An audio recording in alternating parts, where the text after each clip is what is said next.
Alright, we're going to do a reading from Brightwood Emerges from Raft Stuff and Aftermath. We'll be reading chapter RTH 2504.09.27. Alright, I'll begin. The word hunters had returned to the Holt that morning, and by nightfall, Beetle felt rested enough to share with some of her curious kinfolk what their newest discoveries had been. It was a good trip out, she said, sprawled across the shelf bench on her belly, her chin propped on her hands. Willow reclined against her, her head a familiar weight against Beetle's hip. And you would have appreciated it, brother, she teased Notch. We got more than an eyeful this time. Tell on, Notch browsed with good humor. Don't keep us waiting. You know my imagination will provide far more vivid a story than whatever you spied on. Beetle laughed at that. Outside the mother tree, rain pattering through the leaves. The first autumn rainstorm had rolled in that afternoon, but the gathering dawn was crowded enough at the moment to ward off any chill. Notch and Foxtail lounged together on the floor, Longtail was leaning against the curve on the den doorway, and Brightwood sat on a seat burr cushioned by a rabbit hair pillow as she nursed her infant daughter, Cooper. Fadestar and Newt came slipping into the room, eager not to miss a thing. We caught the same lovebirds slipping out of their village, Beetle said. I'm pretty sure they're the same pair, at least. Sometimes it's hard to tell when the wind is bringing you a human scent, but I'm sure it's that same human girl, at least. Last time Ma saw him giving her a beaded necklace, and this time I saw her take it out of her tunic and put it on as they met in their grove. I think she can't wear it openly, so she secrets it about. Why not? Scoffed Foxtail. If I like something, no one keeps me from wearing it, and if I feel like it... Maybe it's been stolen, Longshot said. Maybe she has a jealous lovemate, Willow offered. I don't know, but it's obviously something very private and special to them both, and they both are clearly sneaking about to be together. The mystery of it frustrated Beetle. She had so many questions, and so much of what the humans did made no obvious sense. They join like rabbits, and afterwards he sings to her and makes much of her braided hair. He's one of the Amber Hunters, right? Fedstar asked. They don't have much hair, do they? Beetle supplied a sending image of the two human lovers, partially screened by leaves and totally unaware of their lovemaking being spied upon. The darkness of his skin was strange enough, and her paleness only made his strange hide look darker by contrast. The male Amber Hunters always wear their hair really short, or they else shave themselves bare like he does. The females grow it long, but always pin it up in fancy ways. The painted faces have hair much like ours, but it's always dark-colored and it gets greasy quickly. What was his song like? Newt asked wistfully. Beetle summoned the memory and hummed along as she stared at his head. She mouthed the word, then repeated it audibly, sing-songing the alien words. Ni goodbye ta la-ba-ĝal-la, ki-sikil dam na kase, nu-ub-dur-re. That's kind of pretty, Alistair sighed. I think so, Beetle agreed. Of course, I have no idea yet what the words mean, but from the context, I think he was praising her beauty and promising his affections. They both laughed a lot, and then she clearly teased him. They do that, you know. The humans do. They're not like bears or wildcats. They clearly enjoy company. They clearly love their children and members of their immediate family groups. They're a lot more like us than they're not. Sure, Fleetwood spat vehemently, and everyone turned to look at her in shock. You're being a fool if you think that, she snapped at Beetle. They're nothing like us. They'll eat your heart out before your eyes if you give them the chance. Beetle looked at her aunt in dismay, her happy bubble evaporating. She had welcomed Brightwood as her aunt and had joined the others in this formal language lessons last winter. While Brightwood's curiosity had always seemed more muted than the others, she never spoken up like this or radiated such heat. Beside her, Willow sat up, ready to come to her lovemate's defense. Beetle instinctively reached out and touched Willow's thigh, gently restraining her from response. I spent hours and days and nights watching them, Beetle said in her own defense. I know what my eyes see. These humans aren't bad. He brings his love flowers and strokes her hair. That's not so different from us at all, not the way I see it. We could only speak with them. We could be friends. They could learn to like us just as much as we like... Like? Brightwood snapped with some outrage. Like? Ancestors, save us, you're being a fool! Maybe they mirror our behaviors, but that's not for proof that their minds work anything like ours do. Who's to know if they're capable of feeling what we feel? I like bears. For the High One's sake, I like them a lot. They used to be that one that liked to hang out on the shores of Badger Lake and who you could play tag with when he'd gotten stuffed full of fish.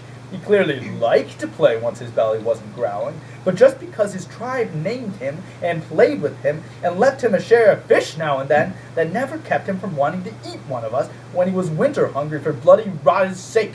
These humans are clearly smarter than any bear, countered Willow, so why can't we expect more of them than that?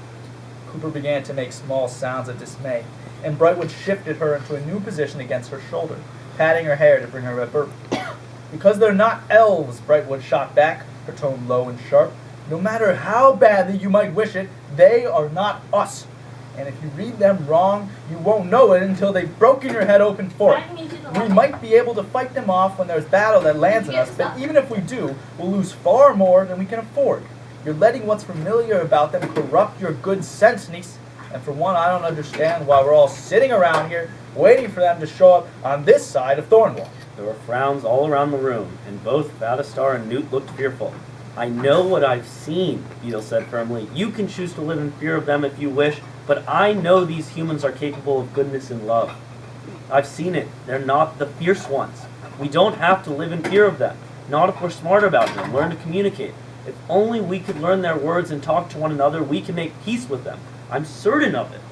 Her smile cries were gaining in volume. Brightwood pushed herself to her feet, clearly intending to leave. Niece, you need to take this responsibility more seriously, she growled as she carried her infant past Longshot out of the doorway. Because all of our lives depend on it, you not liking them so rotten much.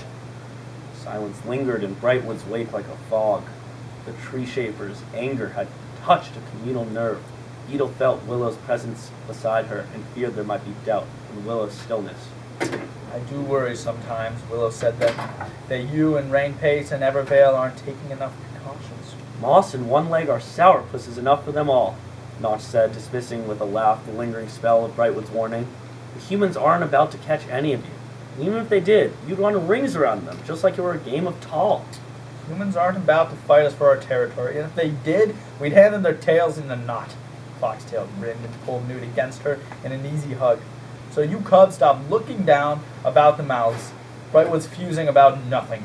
Her mussy old humans scare her so bad she can't see past her own nose. No one has seen the fierce ones since Cloudfern was a cub. They came. They went. We don't need to work ourselves into a lather over them, Notch said. And if Beetle says our humans here are handing out flowers and honeycomb, I trust my sister's good sense. Beetle smiled at her brother, warned by Notch's real praise. Well, Brightwood does have a point, she allowed, looking directly at Willow. I do want very, very much to make friends with the humans someday. If the humans haven't killed each other yet, then there's reason to have hope in them, Willow agreed. Longshot came fully into the room and dropped down to sit on the padded girl seat which Brightwood had just vacated. So, back to what you were sharing, he said, stretched out his legs and leaning back to get comfort. So, some of you spied some with your favorite lovebirds. That was what, one evening worth of work? What else did you see, hear, and sniff out during the word hunting trip? Seeing the curiosity of her friends undimmed, Beetle settled back down across her bed furs and gave them the stories they wanted. Huh.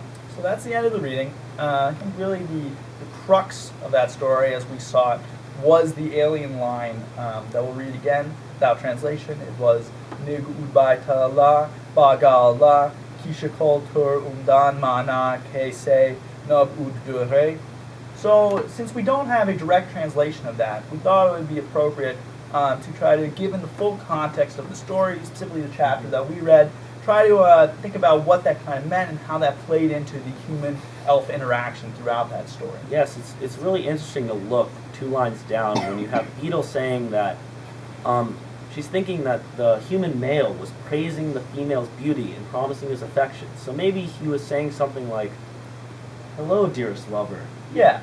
You are so beautiful next to me, radiant even." Yep. And then it's interesting, he continues on and they laughed, and then she clearly teased him after he promised his affection. So, I don't know, maybe, he added... I think that's really good. Yeah, I think definitely there's a disconnect in the very sexual nature of the humans' interactions and the very not sexual interpretations from the elf. Yeah. So like even something like, let's fuck, but like in a really nice sensual way. It's like, damn girl, you looking good, let's fuck type thing might be a more appropriate interpretation. Yeah, I like that a lot. And then the girl saying something like, it's too raunchy. Or maybe even the guy saying something like, that shirt's very becoming on you. if I was on you, I'd be coming too. Oh, nice. You know? I think that's really good. That definitely talks to kind of the subtleties Right. of this translation, and kind of the problem with trying to interpret cross-species linguistic experiments. Really. Exactly. Honestly, we're all elves sometimes, looking out, trying to see what other people are saying,